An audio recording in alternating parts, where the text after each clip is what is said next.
Fala galera, aqui é o Chad Original e sejam bem-vindos a mais um vídeo aqui no canal. Hoje, um novo vídeo de Jojo para nossa alegria de Jojo Fag, né? Então, um react novo do Gap falando de um dos meus personagens favoritos, a melhor mãe de Jojo, né? Que é, obviamente, o Bucciarati, personagem maravilhoso, real protagonista da parte 5, incrível, melhor Jojo, chame da forma que você quiser, porque o Bruno é um personagem fantástico, o Araki destruiu criando esse personagem, e ainda bem, porque a parte 5 seria uma porra, né? Então, antes de iniciarmos aqui e vermos que o Gap tem para tratar sobre o Bruno, aquele recado sempre, né? Se inscreve no canal, deixa o like para ajudar, comenta se vocês acharam aí, tanto do meu react como do vídeo original, bora trocar essa ideia nos comentários, me diga o que vocês acharam do personagem, né? Eu gosto bastante, é um dos meus personagens favoritos de Jojo, eu tava bem ansioso de arrumar um dia certinho para poder falar sobre ele aqui, beleza? Se possível também, vou pedir aos senhores, além para deixar o famoso hype aí, se torne membro do canal, recursinho aí novo que eu adicionei recentemente no canal, se torne um membro aí, você tem várias opções de planos com recompensas diferentes, dá uma conferida aí que tem certeza que você vai gostar bastante, mas principalmente se você quiser me ajudar, tornar membro aí, muitos vídeos virão, né, já saiu 2 inclusive, um de opinião, outro de react, confere que você vai gostar bastante, beleza?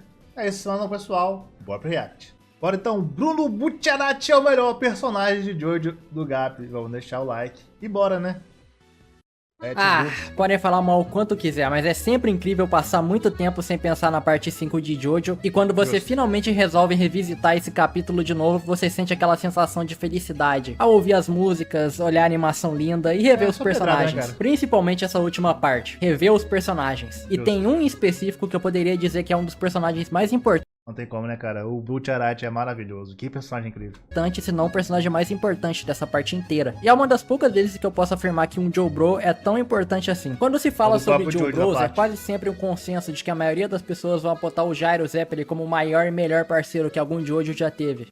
Eu posso falar uma coisa, como eu não li a parte 7, eu não tenho propriedade pra falar, né? O pessoal fala muito bem do personagem, então, até esse momento, né, deixando claro, até esse momento eu só vi até a parte 6, então não tem como saber se realmente é isso. Então, na minha visão, até a parte 6, prefiro o Bucciarati, né? Quando eu conheci mais do Diário, mais pra frente e tal, aí sim eu posso opinar melhor, e aí eu posso ver se supera, mas por enquanto é isso que eu acho. Come merda, seu idiota! Espero que caia do cavalo. Porém, existe outro personagem tão adorado e exaltado quanto ele, envolvendo esse tópico. Tão adorado a ponto de ter gente afirmando que ele é ou deveria ter sido o verdadeiro protagonista dessa parte. E levando em consideração a história e a progressão que ele teve durante essa parte, eu também não tenho muitas dúvidas se ele realmente funcionaria como um protagonista. Bruno Bucciarati é um personagem tão bem feito que até as pessoas que não gostam da parte 5 admitem que ele é a melhor coisa dessa parte toda. Eu genuinamente nunca encontrei alguém que não gostasse dele, o que é um tanto curioso porque dentro da própria história a maior parte dos personagens também gostam e respeitam ele. E ele Cara, até quem tá dentro de Jojo é um personagem, não tem o que fazer, né? Pô, até os inimigos admiram o Bucciarati, tá ligado? É tudo maravilhoso, o personagem é incrível, véio. Não tem como. Ele tem um papel essencial durante Golden Wind, que é a parte que fez Jojo furar a bolha e estourar pra valer no mundo todo, só impulsiona ainda mais a popularidade dele. E eu tenho certeza de que tem muita gente que tá feliz só de olhar o título desse vídeo e ver que eu vou falar dele. Acho que dá pra considerar isso daqui um vídeo de Dia das Mães adiantado. Mas antes de continuar, eu queria agradecer vocês por finalmente chegar aos 20 mil inscritos. Na verdade já tá um pouquinho mais, né? Só que eu demorei pra falar. Tá sendo uma experiência muito legal criar conteúdo aqui no YouTube e eu só tenho a agradecer a vocês que estão curtindo os vídeos. Há pouco tempo eu criei um servidor no Discord pro canal, então se você tá afim de conversar com outras pessoas que gostam das mesmas coisas que eu falo por aqui, ou até mesmo conversar comigo diretamente, entra lá. Eu vou deixar o link aqui na descrição. E também considere se apoiar, só ver o original, né? O link da descrição sempre, todos os vídeos que eu reajo aqui. Mas se você também quiser entrar no meu Discord, eu vou deixar o link do meu Discord, né? Por que não?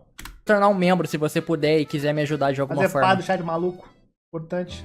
Inicialmente, o Bruno é apresentado na história como um inimigo frio e metódico, então, né? Enviado para descobrir quem matou a cartilha de Joe Bros. É assim que tem que ser. Não tem como você errar quando você segue a cartilha, pô. Associado da máfia. Coisa que ele faz interrogando o Giorno e percebendo que ele tá mentindo quando ele lambe e sente o gosto do suor dele. E não... Cinema. Não me pergunte como e onde ele aprendeu a fazer isso. Eu acho que é só... Importa? O Araki cumprindo a cota de colocar alguma esquisitice envolvendo a língua de alguém. Bizarrice. Vamos usar a palavra certa. Ou isso ou os italianos têm costumes bem estranhos. Quando isso acontece, ele muda o jeito de tirar as informações do Giorno pra uma forma muito mais agressiva e violenta, a ponto de obrigar o Giorno a usar o stand dele pra combate pela primeira vez. E aí deu ruim depois, né? Até porque depois que um completo estranho lambe a sua cara, eu acho que recorrer à violência é a única coisa sensata a se fazer. E depois de uma perseguição, o Bruno se esconde entrando dentro de um moleque de 13 anos. Essa frase ficou meio esquisita. Não demora muito pra ele ser descoberto pelo Giorno e eles entram em combate direto, onde o Bruno usa o braço desse mesmo garoto para se defender dos ataques do Golden Experience. E no momento onde ele finalmente poderia acabar com o Giorno, ele hesita, o que dá a chance do Giorno virar o jogo, mas no fim das contas ele poupa o Bruno. A razão para isso é que ele percebeu que o Bruno não era uma pessoa ruim, por ter hesitado ao reparar que o braço do garoto tinha marcas de droga, dando a entender que o Bruno não considera isso algo aceitável. Logo em seguida, depois dos dois se acalmarem, ele explica que pretende se juntar ao crime organizado e derrotar o chefe da máfia para acabar com a venda de drogas. Coisa que é o traficante que quer acabar com o tráfico. É genial. Que normalmente seria o bastante para fazer com que qualquer mafioso decida eliminar o Giorno. Afinal, ninguém sabe quem é o chefe nem como são as habilidades dele. Sim. Porém, todo mundo sabe que qualquer um que sequer cogitar a ideia de ir atrás do cara vai ser apagado. Só que, contrariando as expectativas, o Bruno escuta tudo isso e decide ajudar o Giorno. E para entender o porquê disso, a gente tem que entender a origem dele. A história do Bucciarati começa em uma pequena vila no interior de Nápoles. Bruno era filho de um pescador e de uma mãe amorosa. O pai não era muito bom em socialismo. Obviamente, né? Passado triste, né? Não pode ter. Mas era um homem honesto e trabalhador. E eles viveram uma vida humilde e feliz juntos. Pelo menos por um tempo. Quando o Bruno tinha 7 anos, os pais resolveram se divorciar e a mãe decidiu que queria viver na cidade grande. Olha, em Jojo é muito comum personagens com uma história de origem envolvendo uma família disfuncional e às vezes até abusiva, tendo pais que são violentos ou ausentes. E não é que isso não seja comum na vida real, infelizmente é bastante comum, mas o fato de que o Bruno cresceu numa família com pais amorosos que sempre trataram ele bem e a situação que mudou tudo foi um divórcio. E não é nem um divórcio por causa de algum motivo absurdo. São só dois adultos que querem seguir caminhos diferentes na vida. Isso dá um peso muito real pra essa situação. Ao mesmo tempo que é uma situação desagradável e complicada, também é uma situação muito comum. Né, no momento de escolher qual dos dois vai ficar com a guarda do Bruno, eles decidem dar essa opção pro próprio garoto. Eu, pessoalmente, acho que isso é uma decisão complicada demais pra se dar pra uma criança, ainda mais quando a mãe fica em cima do moleque tentando fazer a cabeça dele pra ele ficar com ela. Porém, mesmo tendo 7 anos de idade, o Bruno lida com isso com a maturidade de um adulto. Vendo que a mãe é uma pessoa com grande força de vontade de ir viver em outro lugar e descobrir novas possibilidades na vida, ele sabe que ela vai ficar bem. Mas o pai vai ficar sozinho, sem ter uma família, o que era o principal motivador da vida dele. Analisando essa situação, ele escolhe ficar com o pai. Essa escolha foi tão inesperada para uma criança que até os próprios pais não conseguem acreditar de primeira. Logo na tarde do próximo dia, eles se despedem e a mãe diz que volta uma vez por mês para ver ele. O que só aconteceu uma vez e anos depois ele descobriu que ela conheceu outra pessoa e seguiu a vida. Agora, vivendo apenas com o filho, o pai do Bruno se dedica a se esforçar mais, trabalhando dobrado e levando turistas para pescar junto com ele. Isso com a ajuda do próprio Bruno, assim ganhando mais dinheiro para pagar uma educação melhor pro filho. Mas em um certo dia de trabalho, acontece uma coisa que muda a vida deles drasticamente. É foda. 2 bandidos fingindo ser turistas contratam ele para levá-los a uma ilha próxima. Chegando lá, o pai do Bruno acaba sendo testemunha de uma venda de drogas. Como é de se esperar, isso não termina nada bem. E o cara é baleado 7 vezes e milagrosamente consegue sobreviver até ser achado por um navio da guarda costeira. E é levado para o hospital em estado crítico. Tudo isso aconteceu enquanto o pequeno Bruno continuava no porto esperando o pai dele voltar. Após ser informado do que aconteceu, o Bruno se esconde com uma faca no quarto onde o essa cena aqui é muito pesada, mas é muito foda ao mesmo tempo. O pai dele tá internado para garantir que nada aconteça. E no meio da madrugada, os mesmos bandidos invadem o hospital para terminar o serviço. Só que eles não contavam com um garoto de 7 anos saindo debaixo da cama e passando a faca nos dois. É muito bom como os caras nem sequer têm tempo de reação para raciocinar o que tá acontecendo. A partir do momento que eles entraram naquele quarto, o Bruno já tinha decidido que esses dois estavam mortos. O que é foda, considerando que ele é uma criança e até onde a gente sabe, ele nunca tinha feito nada do tipo antes. Tipo, é foda pra caralho, como eu falei, mas ainda não deixa de ser pesado pelo contexto. O cara é foda, patroa. Enfiou no rabo dos dois sem vaselina. Logo depois de mandar esses dois merdas pro inferno, Bruno faz uma promessa de que vai proteger o pai dele. E pra fazer isso, ele oferece seu serviço se juntando à máfia conhecida como Passione em troca de proteção. O que funciona por uns 5 anos, até o pai dele falecer por conta das complicações da ferida que ele sofreu. Deixando o Bruno sozinho, apenas com a escolha que ele tomou pra seguir a vida como um mafioso, trabalhando pras mesmas pessoas que causaram indiretamente a morte do pai dele. Aí a gente chega nesse momento de novo.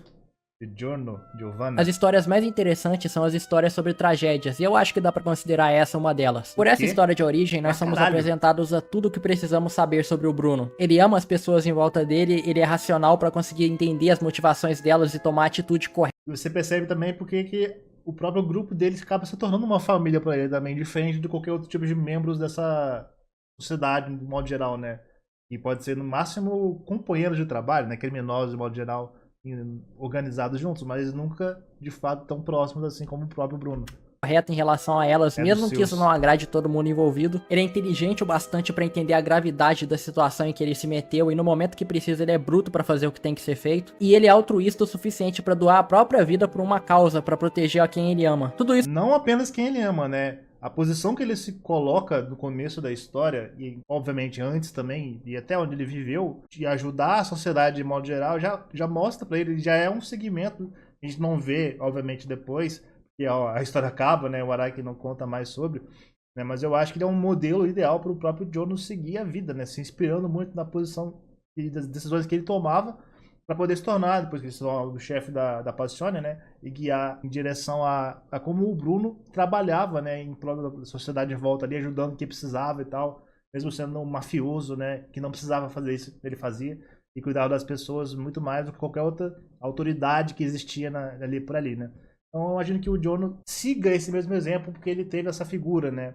Querendo ou não, ele se tornou quase uma figura de mentor em alguns pontos pro Jono. Isso que eu falei é mostrado enquanto ele ainda é uma criança, e tudo isso se repete na fase adulta da vida dele, conforme nós vamos vendo a história se desenvolver. Essa é uma das melhores histórias de origem de Jojo, e além da história em si ser muito boa, tem toda a parte da inspiração de Poderoso Chefão nela, como o pai do Bruno ser baleado várias vezes por bandidos, como aconteceu com Vito Corleone, e depois ele ser protegido pelo filho no hospital, igual o Michael fez, de toda essa bagunça é causada por conta de drogas, o que faz com que o Bruno odeie isso. Da mesma forma que a família Corleone não queria se envolver com esse tipo de negócio. Se você tá vendo isso e não tá entendendo nada do que eu tô falando porque não assistiu o Poderoso Chefão, pare imediatamente esse vídeo e vai assistir, porque é um dos melhores filmes já feitos. O primeiro e o segundo, o terceiro nem tanto.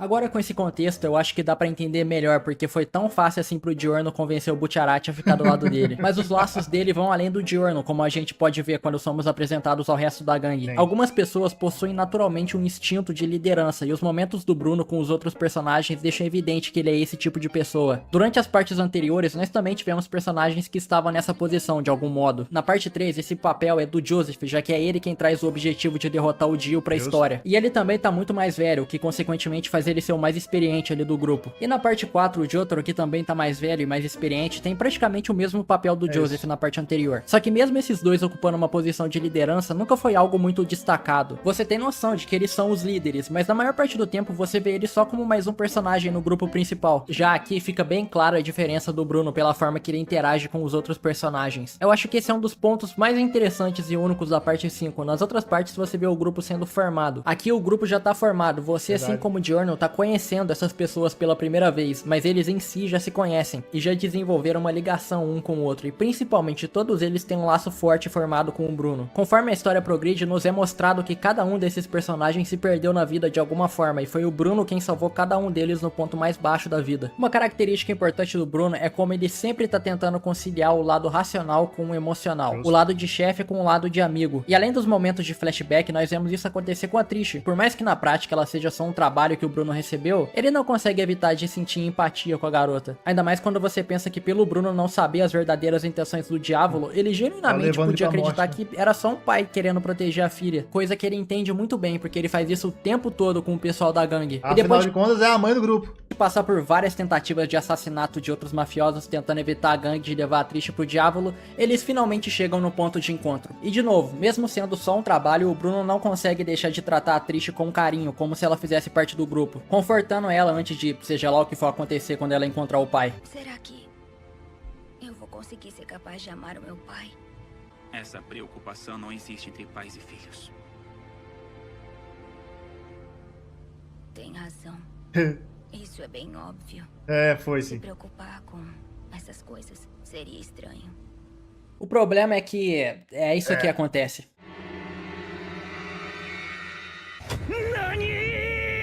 Ainda bem que é o Bruno, não o Kira que tá nessa cena. Acontece que o Diávolo tá no bonde dos pais do ano de Jojo e pretende matar a garota. E isso quebra o Bucciarati de um jeito que mais nada no mundo quebraria. Nem toda droga do planeta deixaria o Bucciarati tão puto quanto a ideia de um pai matar a própria filha. É fantástico como tudo isso poderia ter sido evitado se esse cidadão aqui tivesse usado camisinha. Essa situação deixa o Bruno tão perplexo que sem pensar duas vezes ele resolve atacar o chefe pra tentar salvar a Trish. Eu acho que esse é um bom momento pra falar sobre o contraste entre o Bruno e o Diávolo e como esse momento representa que eles são completo oposto um do outro. Enquanto o Bruno é um chefe que procura ajudar todo mundo ao redor dele e efetivamente coloca a própria vida em risco para ajudar a família dele em várias ocasiões, até indo contra a própria organização por odiar o fato deles venderem drogas, o Diávolo nunca se importou com ninguém além dele mesmo, sempre usando outras pessoas para fazer o trabalho dele, sem se importar se elas vão sobreviver, além de que o objetivo do cara é matar a pessoa que é mais próxima de uma família que ele tem. Tudo isso para poder continuar vendendo droga pra criança. Chega a ser engraçado como até algumas coisas do passado do Bruno, o Diávolo fez o contrário. O Bruno entendeu que a mãe queria seguir a vida e deixou ela em paz, já o Diávolo sequestrou e matou a própria mãe. Essa diferença entre a forma de agir dos dois... o protagonista da parte, né, porque ele é o espelho do vilão, né, tecnicamente você sempre vai parar pra fazer essas analogias com o protagonista e não um personagem, né, secundário ali na teoria, né. Não tem como, cara. É maravilhoso. É tão distante que o Diávolo nem consegue entender o porquê do Bruno querer salvar a Trish. Quando a Trish acordar daqui a pouco, direi a ela que o pai dela nunca esteve aqui. Trish? Qual é o problema com a Trish? A minha filha não tem absolutamente nada a ver com você. Desgraçado, você nunca vai entender como eu me sinto. Uma pessoa igual o Diávolo nunca vai entender alguém se importar com os outros e tentar proteger, porque isso é algo que ele nunca fez na vida. O que nós temos aqui é um embate entre alguém que é respeitado contra alguém que é temido. Em um desses momentos em que a gente vê o vilão mostrando uma habilidade que nós não entendemos como funciona ainda, o Bruno é... de certo modo, às vezes nem vendo depois a gente entendeu, né? Ferido mortalmente tentando proteger a Trish e acaba morrendo. É foda, cara. Por tipo, uns 3 minutos. E depois ele volta quando o Giorno cura ele. Quer dizer, ele não volta 100%, tecnicamente o corpo dele tá morto, mas a alma continua controlando ele. Você vê como o maluco é foda. Mesmo morto, ele não vou morrer, tá ligado? Ainda não.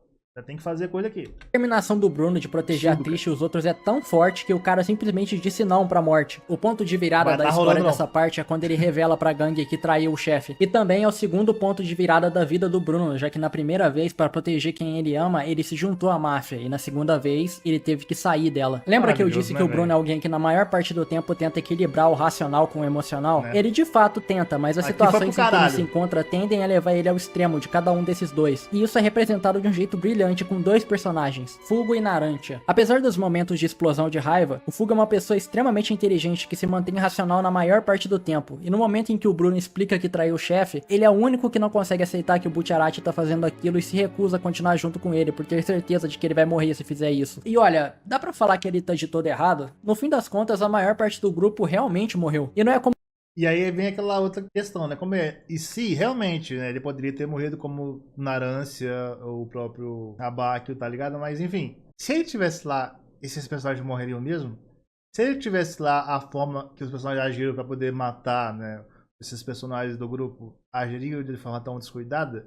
Porque o stand dele é cheatado igual o caralho, né? O stand dele realmente é problemático de se lidar.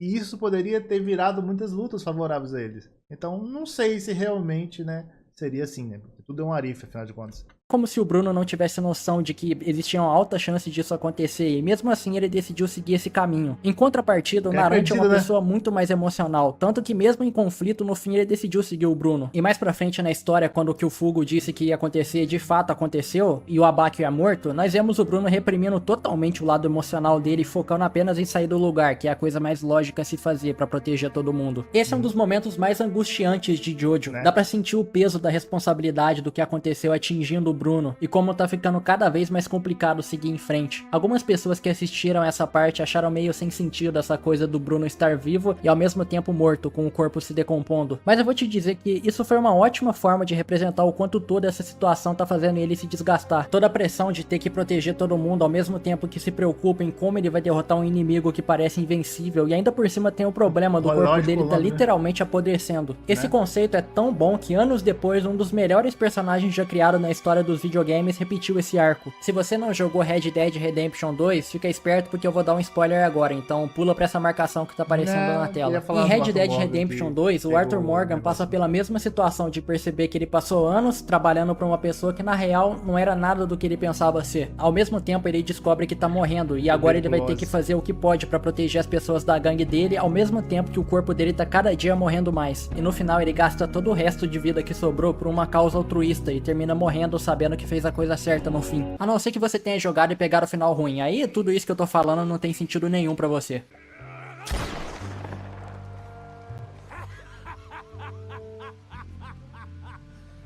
Cara, se você pegou esse final, você errou, você falhou como pessoa. O final desse jogo serve como parâmetro pra você medir o caráter das pessoas. Eu sei que é uma comparação muito aleatória essa que eu fiz agora, mas deu pra perceber como esse plot de redenção na beira da morte funciona bem. Só é uma pena que o jogo não te dá a oportunidade de fazer isso aqui.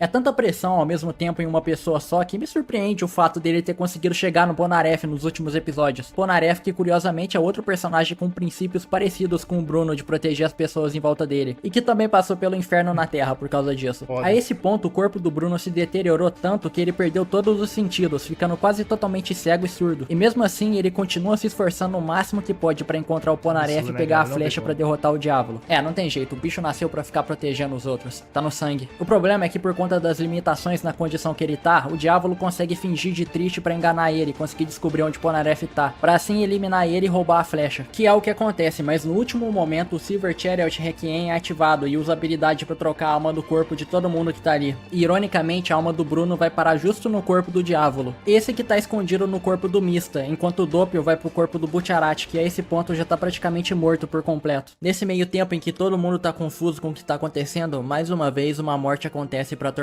o Bruno. Dessa vez aquele que no último segundo decidiu confiar nele, de que daria tudo certo e eles conseguiriam derrotar o chefe e salvar a Trish. Aquele que viu no Butcherati um exemplo de pai que ele nunca conseguiu enxergar no próprio pai de verdade. Em questão de segundos, Narancia morre na frente de todos, e mais uma vez, as circunstâncias tiram do Bruno a oportunidade de expressar o que ele sente depois de perder um filho, não tendo escolha e sendo forçado a seguir em frente. É foda, cara. Já chegando na reta final de Golden Wind, acontece a disputa pra descobrir no corpo de quem o Diávolo tá escondido e quem vai conseguir pegar a flecha. O clímax de tudo que acompanhamos, o resultado da escolha do Bruno de se juntar ao Diorno, a conclusão depois de tantas lutas, e quando o Diávolo finalmente se manifesta e fica a um passo de pegar a flecha, o Bruno toma a decisão que selaria o destino de todos ali. Bruno Butcherati foi alguém que desde criança sempre fez de tudo pra proteger sua família, seja demonstrando afeto a alguém que precisava disso, ou até atacando mortalmente alguém pra proteger quem ele ama. E mesmo nos momentos mais baixos da vida dele, onde ele estava preso a um grupo que não representa em nada os valores que ele acredita, ele conseguiu tirar o melhor dessa situação e usar sua posição para ajudar pessoas que, assim como ele, estavam perdidas, estendendo a mão e dando a elas uma segunda chance e uma oportunidade de formar uma nova família. E assim como ele já fez antes, ele vai fazer de tudo para proteger essa família, mesmo que seja com sua própria vida. E depois de tanta luta, tanto sofrimento, tantas perdas, Bruno Butcherati destrói o Silver Chariot Requiem, impedindo que o Diávolo obtenha a flecha e fazendo com que a alma de todos retorne aos seus corpos originais. Dessa forma, salvando sua família uma última vez. Eu vou te proteger, papai. Nós podemos contar com a sua proteção, né, Butcherati? Você é o nosso guardião. Eu não sinto arrependimento algum, mesmo nesse mundo. Eu quero continuar trilhando o caminho no qual eu acredito. Incrível, cara. Diferente de alguns vídeos, tipo o do Jonathan e do Cars, eu não acho que eu vou conseguir mudar a opinião de alguém sobre o Butcherati, porque, como eu disse, eu nunca vi ninguém falando mal dele. O Araki acertou em cheio. Eu acho que é testado de caráter. Se você não gosta, você é um merda. Esse personagem, junto com o Polnareff, ele é um dos melhores personagens e mais fáceis de você se apegar. E com certeza tá pau a pau com o Gyro como o melhor Joe Bro. Além de que é muito bem feita toda a mensagem que ele passa de, mesmo se você tiver problemas envolvendo a família que você nasceu, você ainda vai poder escolher quem vai fazer parte da sua família no futuro. O personagem é tão bom que eu acho que ele até tirou um pouco do foco do protagonista. É por isso que eu considero ele o personagem mais amado de Jojo. E não fico nem um pouco surpreso quando vejo gente falando que considera ele o personagem favorito e o melhor personagem de Jojo inteiro. E falando na real, apesar dessa parte receber muitas críticas de gente falando que ela é superestimada por ser a parte mais popular do anime de Jojo e ela nem é tudo isso, eu acho ela uma parte boa pra cá. Claro, ela tem alguns errinhos, alguns pontos baixos, mas que parte não tem? Enfim, o que você acha do Butcherati? Deixa aí nos comentários. Vocês estão vendo aí que tá aparecendo alguns desenhos? Isso é porque eu achei que seria legal fazer um post no Twitter perguntando pro pessoal se eles queriam que eu divulgasse a arte deles. E a galera curtiu a ideia. Então se você que tá assistindo também desenha, dá uma olhada no meu perfil no Twitter pra próxima vez que eu for fazer isso. Ah, eu queria agradecer também todo mundo que me desejou feliz aniversário há 4 dias atrás. E é isso, né? Aqui é só os agradecimentos finais do vídeo. Muito bom vídeo, o Bruno é um personagem incrível, fantástico de fato. O Araki fez uma escrita brilhante com o personagem. Ele é um dos personagens favoritos de Jojo Herald, tá ligado? Não tem como. Eu acho que qualquer um que gosta de Jojo ao ponto de chegar na parte 5, né?